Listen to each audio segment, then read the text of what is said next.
Hi, all. Welcome. I'm Larissa. Welcome to ParentGood's conversation about picky eaters. So join us, come on in. I'm so excited to be talking with you today. So during this presentation, we will go over just some, basic background about picky eating. You are welcome to add any questions that you may have into the chat box, and I will try to get them as we go along. And then if you wanted to wait until the end, you can also just unmute yourself at the end and just ask them verbally if you prefer. But otherwise, just throw some questions in there throughout the presentation if you have any. So a little bit about me. As I mentioned, my name is Larissa. I am a doctor of health sciences and a registered and licensed dietitian. I'm also an internationally board certified lactation consultant. I work full-time in a hospital as a dietitian, and I also have a home health private practice as a lactation consultant. And I, of course, do ParentGood as well. So, hopefully I'll get to see some of you with one-on-one appointments as well if you have more questions about this topic, because it is a big topic. Picky eating is definitely a source of frustration for so many parents, myself included. I'm married and I have 3 sons. I'm totally outnumbered in my house, even the dog's a boy. And so, I'm thinking to myself when I first had my kids that, this will be so easy. I'm a dietitian. This will be so easy. I'll have the most well-rounded kids when it comes to eating, and they'll want to eat everything and have all these exotic tastes. And, in the beginning, that was true. I could give my kids anything in the world and they would eat it. And then they hit a certain age where suddenly they become a bit picky. And, traditionally that happens around between ages 4 and 8. That seems to be the peak of pickiness with eaters. So if you have kids in that age, you may be noticing this is when they start to assert a little bit more of their independence and their control over eating. Because, they start to get a mind of their own and free will. And even though, yes, you may be the one doing the grocery shopping and the cooking, they do have some control because they're the ones that actually put the food into their mouth. It can start earlier than 4 too. It can start even younger, that toddler age. Anytime that, they start to really show their independence, that's when you really start to notice some of these things. So picky eating can be defined in a couple different ways. It can be defined as just eating a limited amount of foods, like they just want carbs, as we have here, or they just want hot dogs or chicken nuggets or mac and cheese, and they'll only want a certain type of food. It also could be the rejection of novel foods, where just the idea of having new foods even on their plate or near them, they don't want to touch it, don't even want to try it. Not even that they wouldn't like it necessarily, but they don't even want to try it. So that rejection of new foods. And then the last one is strong food preferences, where they are set in their ways. This is what they prefer, and that's it. So that's kind of the basis of what's considered a picky eater. And of course, like I said, it's definitely a source of frustration for so many parents. A lot of times it's a transient thing. It's something that will come and go. And then other times it's more stable. It's something that lasts longer into their life. I'm sure you probably know adults that are picky eaters. My sister-in-law is the pickiest eater I've ever met, more picky than any child I've ever met. And knowing how to cope with these pickiness as we get into adulthood to make sure that we're meeting our nutrient needs, that's important. But as kids, when we have that power to sort of control what they're eating and making sure that they are growing, childhood is such a rapid period of growth that we want to make sure that they're getting everything that they can get. So when it does become something that is more severe, that's when we worry that it's not just sort of a passing phase and they'll get what they need with what few things that they're eating. And that's when we start to be concerned about, poor weight gain and undernutrition and things like that. So sort of addressing where it's coming from and how it's starting is a big thing. So there tends to be, a few different reasons of why. Because why is my child a picky eater? One of the reasons could be sensitivity to taste, smells, textures. kids have very acute senses of smell. So in instances like this, something that's helpful is preparing foods that maybe aren't as stinky or have such strong smells. Or giving them cold foods that don't require a lot of cooking on the stove and the splattering of, the smells and things like that. Sometimes kids will do a little bit better with cold-based foods, salads, sandwiches, and things of that nature. When it comes to taste, kids just in general have stronger taste buds than we do. As we get older, we start to lose taste buds. So when they're really young, those taste buds are so strong. And our taste desires change. When I was younger, I absolutely hated Brussels sprouts. They tasted like dirt to me. Some of you may still hate Brussels sprouts, but now as an adult, I love them. They taste sweet. I love them roasted. I love them all different ways. But I'm sure you can probably think back to a time when you were a child and there was a food that you absolutely hated and now you don't mind so much and maybe you eat. So, have some patience. Keep in mind that your children's taste will change. And so something that they may hate now, they may end up liking down the road. And if it's a texture thing, find what texture works for them. So, if they gravitate towards snacky things like chips and pretzels and they like the crunchy texture, then instead of preparing them canned green beans and cooked carrots and mushy broccoli, try the raw vegetables. Try the baby carrots that are raw or the fresh broccoli. Maybe give them something on the side that they like ranch dressing or some sort of dip. It's okay to give them a little bit of something that's not quite as healthy, like a ranch dressing, if it encourages them to eat something that's not as familiar to them. So give them that safe food. It's okay. Another reason that children may be a bit picky is they may be modeling picky eating behavior. So, what sort of actions are you taking at the dinner table? Or maybe you have other children. So things that they may see can sometimes be modeled in their behavior.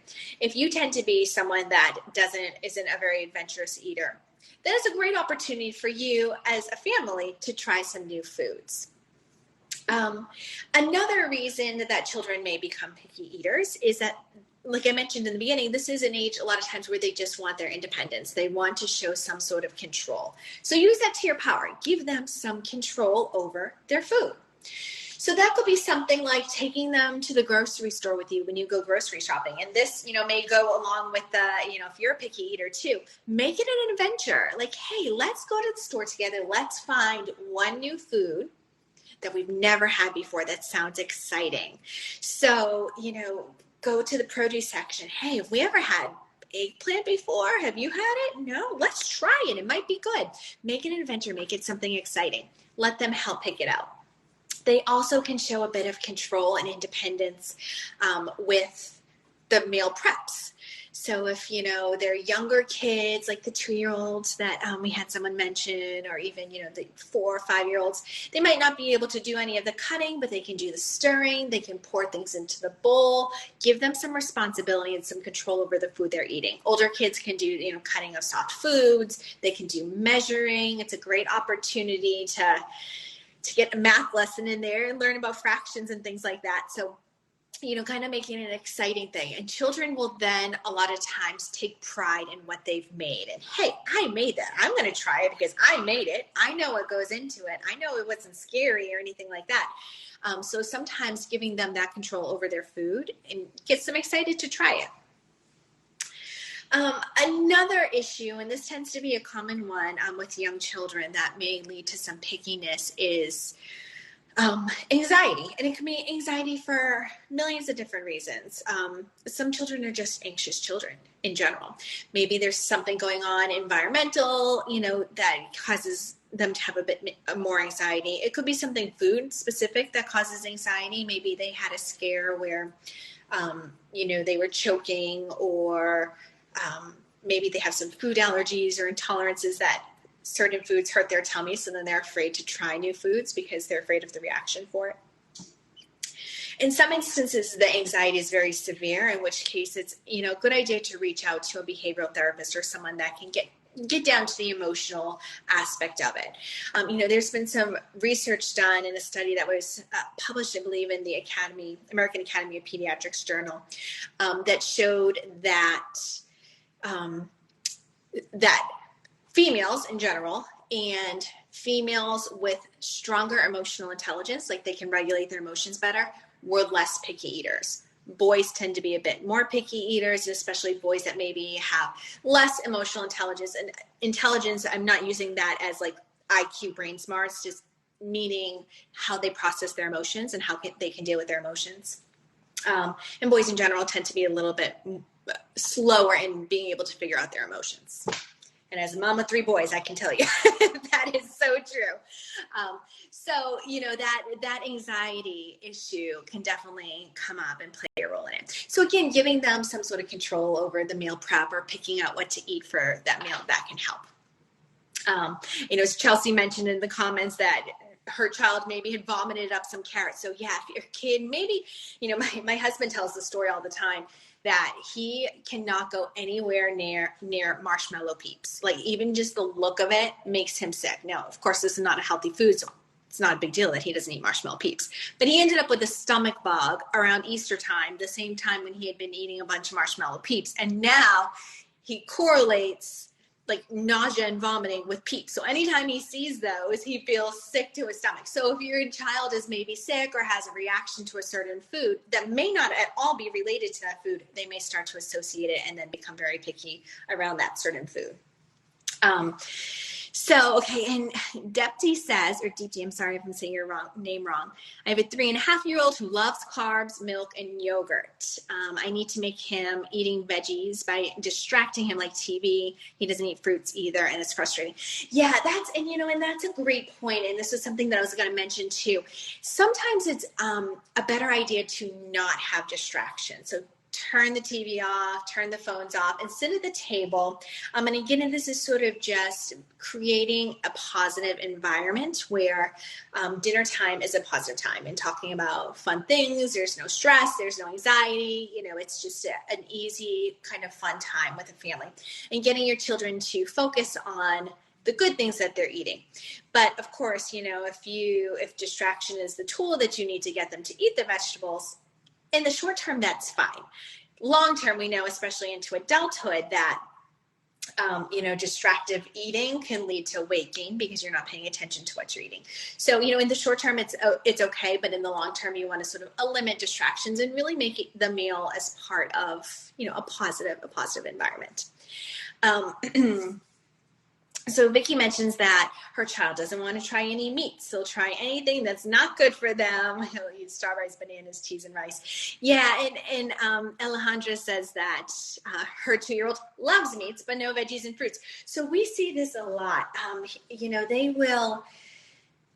They'll gravitate towards one food. Either they like meats or they don't like meats. And sometimes that's a texture thing. So if a child doesn't like a certain protein, it could be a texture thing. And that's okay. You know what? There are a ton of vegetarian children. They don't have to eat meats. So if that's kind of their downfall, that's fine. Make sure that they're getting proteins from other things. So like the milk and the yogurt that was mentioned, those are great sources of protein. So add those in. Peanut butter, those peanut butter and jelly sandwiches. They may drive you crazy if that's all your kid will eat. But actually, it's a pretty complete meal. You've got protein from the peanut butter. You've got the fiber from the bread, especially if you're using a wheat bread. You get a little bit of the carbs too from the bread and the jelly. So you can make things work with what they like. And children that don't want to eat by themselves, that's not a bad thing. That's actually a good thing. You don't want children to necessarily be eating by themselves. You want them to eat, again, in sort of that family environment when they can. And children will sometimes try more things if they're with their peers. Maybe if they're at school or daycare and they see someone else, like little Sally Joe's having carrots, and maybe your child's never had carrots before, but they see their friends eating it and it's okay. And they're not, having problems with it. So they may be more likely to eat it in a peer setting or with other people. Offering foods that are new or unfamiliar, you have to be careful to avoid overwhelming them, especially if they do have some anxiety with new foods. So putting a new food on the plate with something that is familiar to them. Always having a safe food, whatever that may be, whatever they like. So if they really like strawberries, make sure you have some strawberries on the plate if that's all that they want to eat. And then a new food. So maybe the new food is mushrooms. Just giving an example here. Just put one mushroom on their plate. Doesn't have to be a whole pile of them for two reasons. Number one, if they don't eat it, you're not wasting a ton of food. But number two, it's not as overwhelming. If you give them a whole plate of a brand new food or a large quantity of a new food, even before they try it, that can just be so overwhelming that that anxiety kicks in, that where they don't want to try that new food. So small portions of it and frequent exposure to it. So kids a lot of times need at least 3 exposures to a food before they can determine whether or not they think it's good and they like it. So, the first time around, no pressure. So like I mentioned in the beginning, children that have parents that maybe are a bit more demanding of eating certain foods, they tend to be pickier eaters. So don't demand that they eat the mushroom, but suggest it, encourage it. Hey, I'm eating it. It's not scary. Maybe all they want to do is just look at it on their plate. Maybe they want to touch it. Maybe they want to stick their fork in it. Maybe they want to sniff it. Maybe they want to lick it, but maybe they don't want to eat it. That's okay. Don't, punish them for it. Don't force it on them. And then the next time around, maybe they'll try it. Now this time you might want to encourage, try just one bite of it. If you don't like it, that's okay. You don't have to eat the rest of it. And then by the third exposure, now it's something that's familiar to them. They've seen it before. It's not so scary anymore. And that's okay. So now they may be more likely to try it. You want to avoid punishments with food too, because again, that can increase the anxiety. But also, you also don't want to give rewards for food either. So you don't want to say, hey, if you eat all of your vegetables, then you can have dessert, you can have a cookie, you can have ice cream.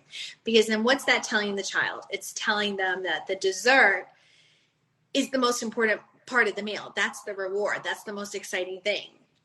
And so we don't want to focus it on desserts or other food rewards. If you do want to work out a reward system, which is helpful for some children with positive reinforcement rather than punishments or negative reinforcement. So, instead you could do something like a point system where for every bite that you take of new food, you get a certain point or a certain number of points. And then maybe at the end of once you get 10 points or 20 points, then you get something. Maybe it's a small trinket or a little toy. Maybe it's an activity that you do together, like going to the park, or, you get to stay up an extra 10 minutes of bedtime, before bedtime, whatever works for you and your family.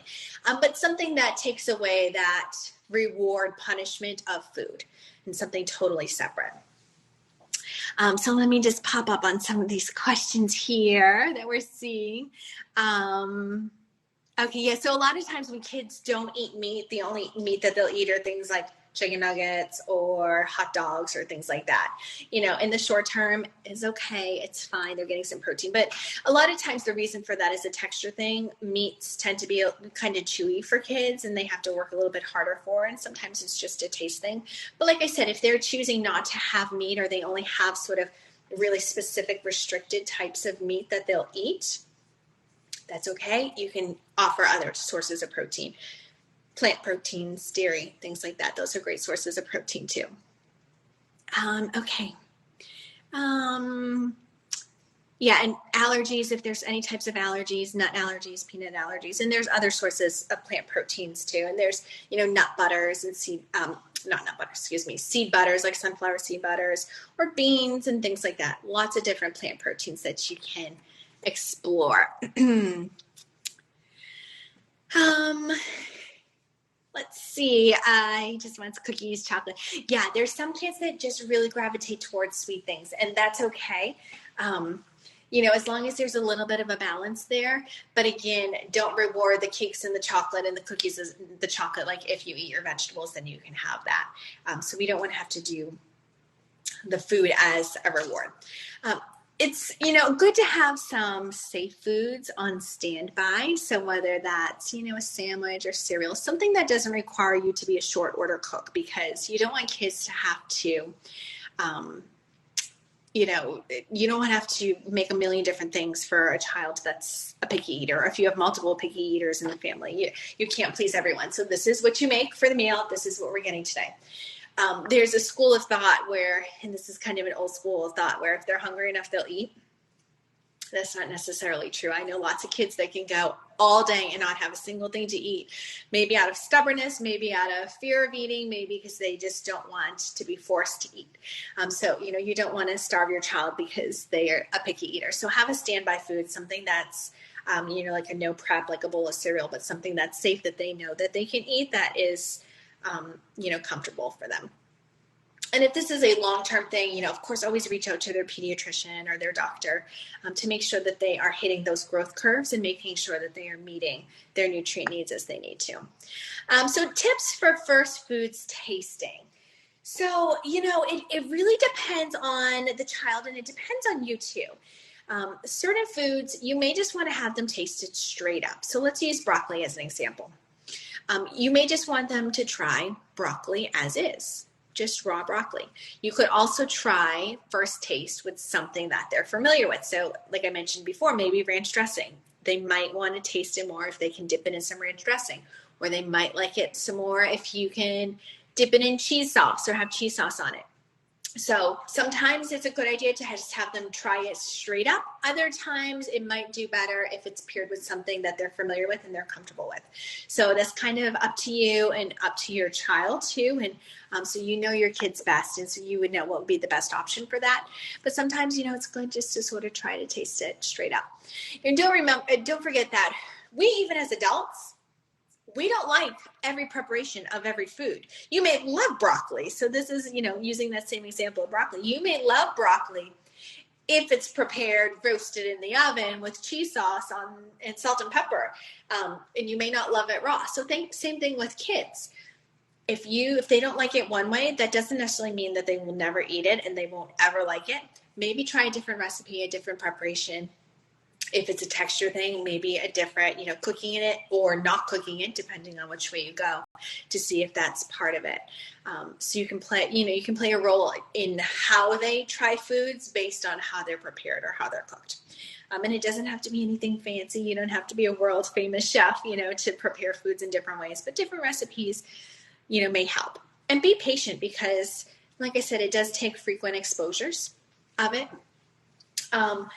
There's also, in that same study from the American Academy of Pediatrics, found that the two things that sort of stood out with children that tend to be pickier eaters are, parents that were very demanding that they eat certain foods. And the other thing was parents that were very restrictive. So restricting, in particular, sweets and unhealthy foods. I had a friend growing up, and she was not allowed any sweets. They didn't have any desserts in their house. And then once a month, she was allowed 1 cube of sugar, which is a weird sweet, but that's what they did. That was their reward, was 1 cube of sugar. So anytime she would come over to my house, she would go crazy and pig out on Oreos and, Chips Ahoy cookies and whatever we had in our house. And she was the pickiest eater, and she gravitated to those like sweets when she couldn't have them when she was restricted, which then it leads down to issues later in life where once she's on her own and, older teenagers and going into college and, going out on their own, it's been shown that children that have had very restrictive diets as young children end up being a little bit overweight because they go the complete opposite and they don't want to restrict anything like that. So, as children, severely restrictive diets can lead to some pickiness too, because then they will only want certain types of foods, or they'll feel like their relationship with food is got a bit of a strain because there are so many restrictions on what they're eating.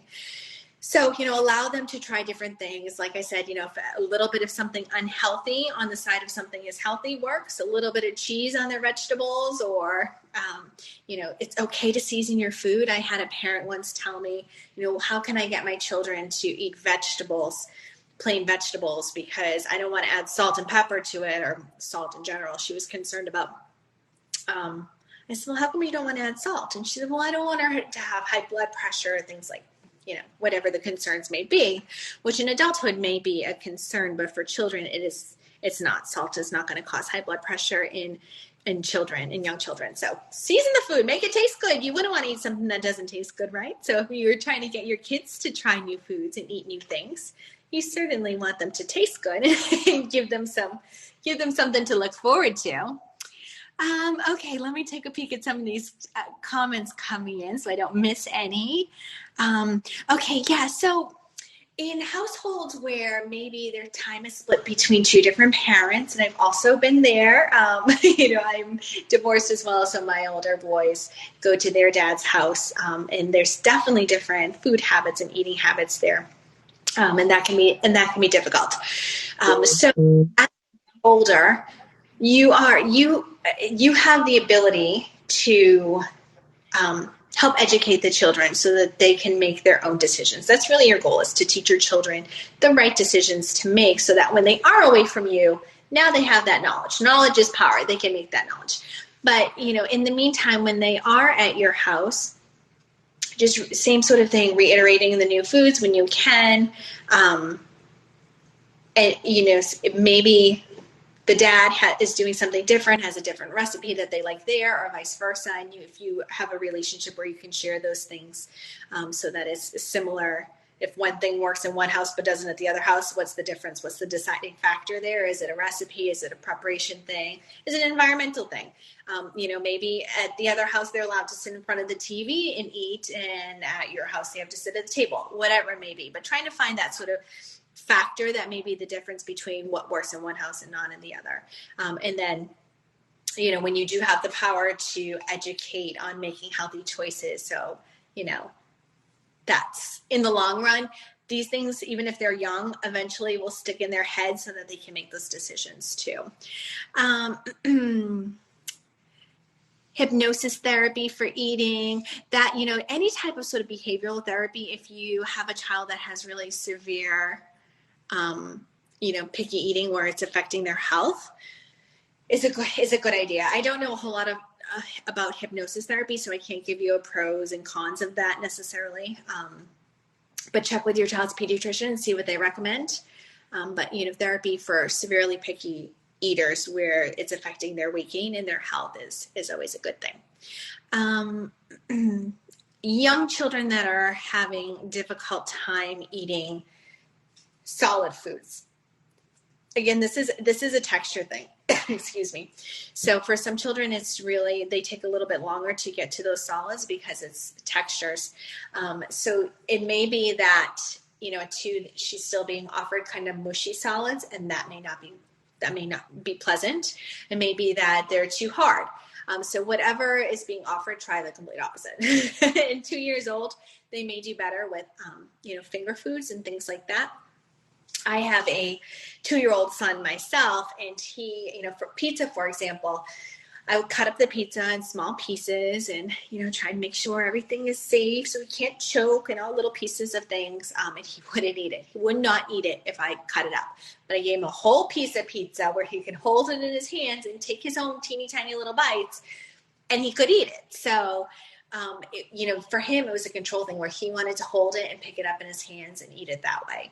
So some children it could be a texture thing. It could be a control thing where they want more control of how they're eating it. So if it's a young child that's still having a hard time with solids, the texture of the solids may need to be fixed up a little bit and changed. Okay, let's see. These are so many great questions. I really love this. Okay, so, something that may start as food anxiety, or it may not start as food anxiety, maybe there's the child trying to be, independent and doing what they want to do, can turn into food anxiety when they start to have restrictions or punishments with their food. So what starts as something that may be sort of a transient thing that they'll get over pretty soon can turn into something more severe when it becomes forced upon them. So again, kind of keeping the safe foods and the new foods on a plate with things that they're familiar with. So, for example, someone that mentioned they only want to eat chicken nuggets. Having chicken nuggets on the plate is fine if that's their safe food with something that's new. So that could be, maybe something that you've prepared for the whole family, or something, if it's a piece of fruit or a piece of cheese or something that they're comfortable with. And then having the new things in small portions of it. Sometimes I get asked, what do you feel? How do I feel about hiding vegetables into foods? And I have some fantastic recipes on how to do that. I have a great brownie recipe that uses pureed beets in it. And you have a great macaroni and cheese recipe that uses pureed carrots and pureed butternut squash in it.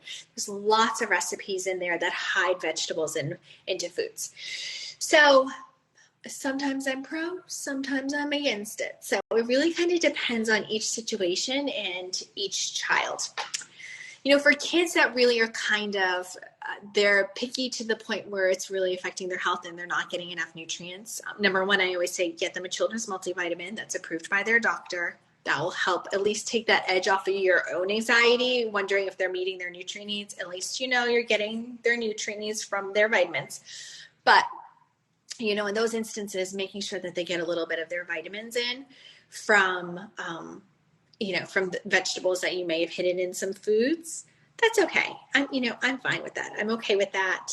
And it's probably better for you. So, the macaroni and cheese recipe that I mentioned that uses pureed butternut squash, about half of the cheese is cut out and replaced with the butternut squash. And it's the same color as the orange cheese. So you don't even know what's in there. It's a tiny bit sweeter, which is sometimes, pleasant for children.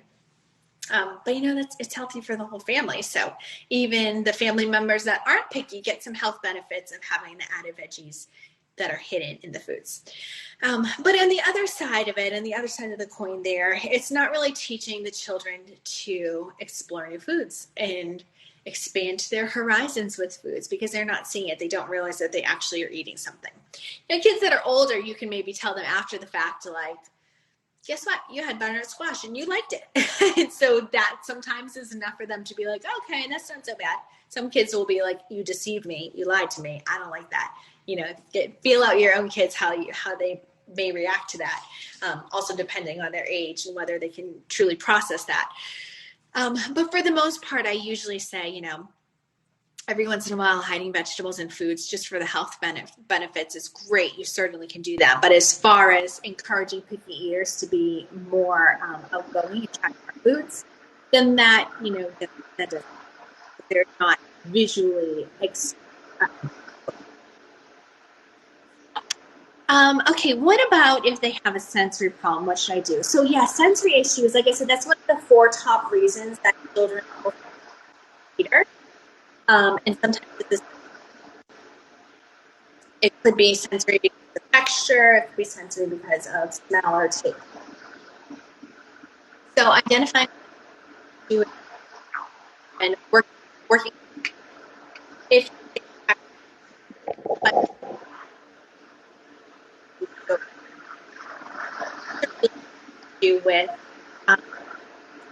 with maybe using food that contributes to picky eating. So identify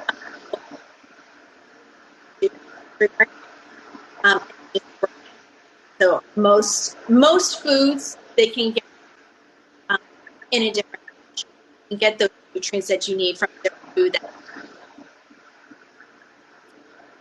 And if someone's on a mute, so can you just check to make sure that your phones or whatever you're watching on is on mute, please?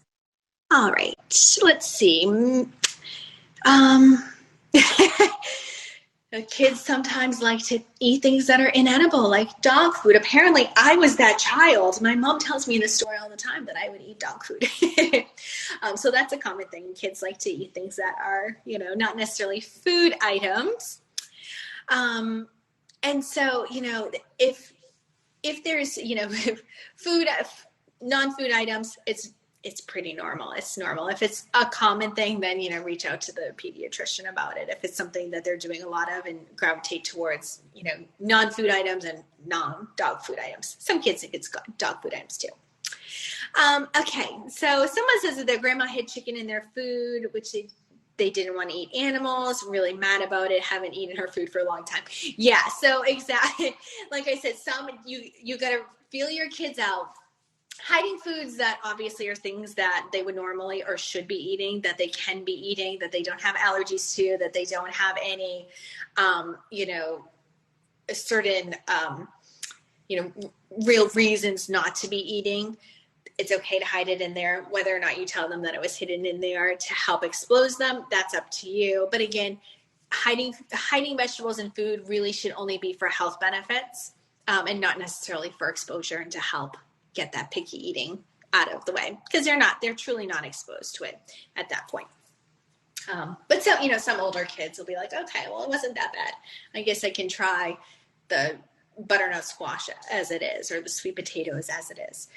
Sometimes it works, sometimes it doesn't work. Okay, let's see. So we talked a little bit about eating together as a family at the table, at the kitchen table, trying to, work together and, make it a joyous occasion, make it a happy occasion. There's been a lot of literature and research done. In fact, I wrote a journal article about this in today's Dietitian several years ago about the role of family meals and eating together as a family, and just sitting down with your kids.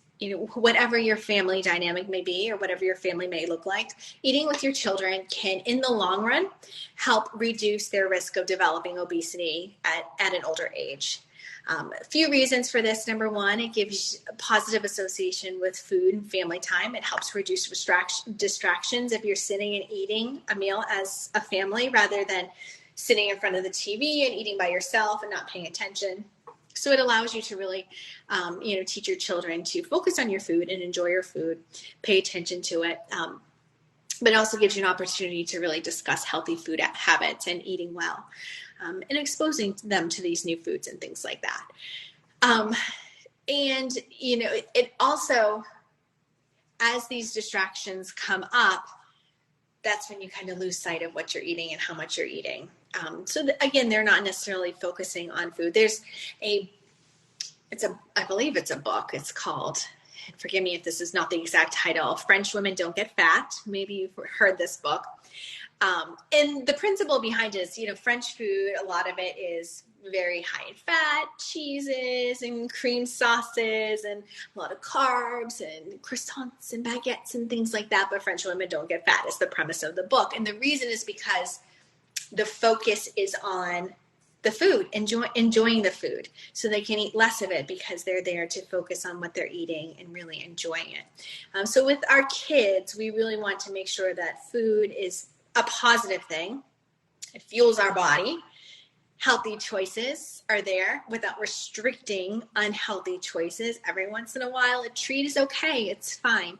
When we do, extreme restricting, children will sometimes gravitate more to those foods or develop more picky eating habits because of that. Not being too restrictive, being positive with the foods that we're eating together whenever we can. So those are really the key points with picky eating. So at this point, if we have other questions, feel free to put them in the chat box. You can also unmute yourself and just ask your question orally if you prefer. And otherwise, we can take a little bit more time and answer questions if there's anything else. I have a question about, hi, I'm Christina. Nice to meet you. Hi. I have a question about vitamins. Okay, I'm pro vitamins, but I've also heard that it can be given a child too much of a certain vitamin if you do a multivitamin. Is there research on that? And how would I know? Should I get a panel test done first before introducing vitamins? I just need some help about that. Yeah, that is a great question. Thank you for asking that. You want to, of course, always check with your child's doctor before starting anything and get an age-appropriate vitamin. So nutrient needs are pretty consistent by age. So when we think about the RDAs, the recommended dietary allowances, they're based on age and gender. And so for children, they need a certain amount of vitamins per day. And so vitamins tend to be lower than what they need for the total day because it's figuring that they are getting some from food as well. But most children's multivitamins are fine and safe to take. But again, just check with the pediatrician to see what they recommend. But in most cases, for most people, just with general healthy diets, they can take a multivitamin with no effort. Great question. What else do we have? Hi, my name is Karthika. Hey, Karthika. Hi. So my 3.5-year-old son he's not picky eater, but he won't eat his food on his own. I mean, like he will try the snacks and everything on his own, but the proper lunch and the dinners and the fruit and the morning breakfast, he wants only mom to feed him. And I'm trying to change the transition by at least holding his hand and trying to make him to eat on his own with his spoon, his lunch and everything. But he's really getting frustrated with that one, and he's not even trying to eat his proper meals on his own. It's really becoming stressful to me because he's even going to school, but he's by seeing the lunch box, at that up to the time of the lunch, he's okay, he's playing and he's participating everything.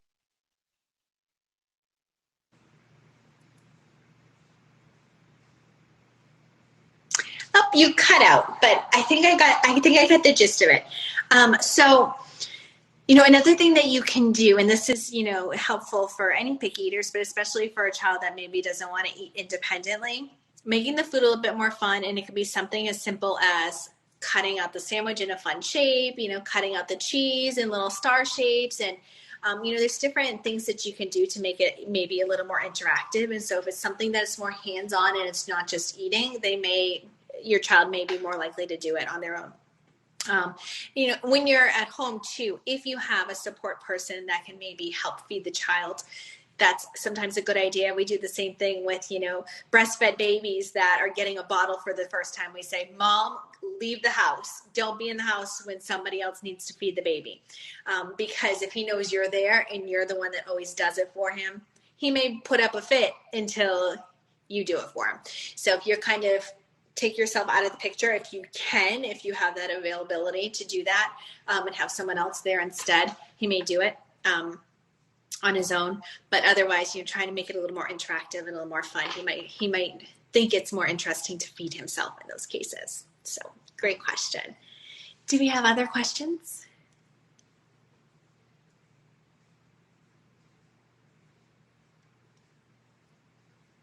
These are some fantastic questions.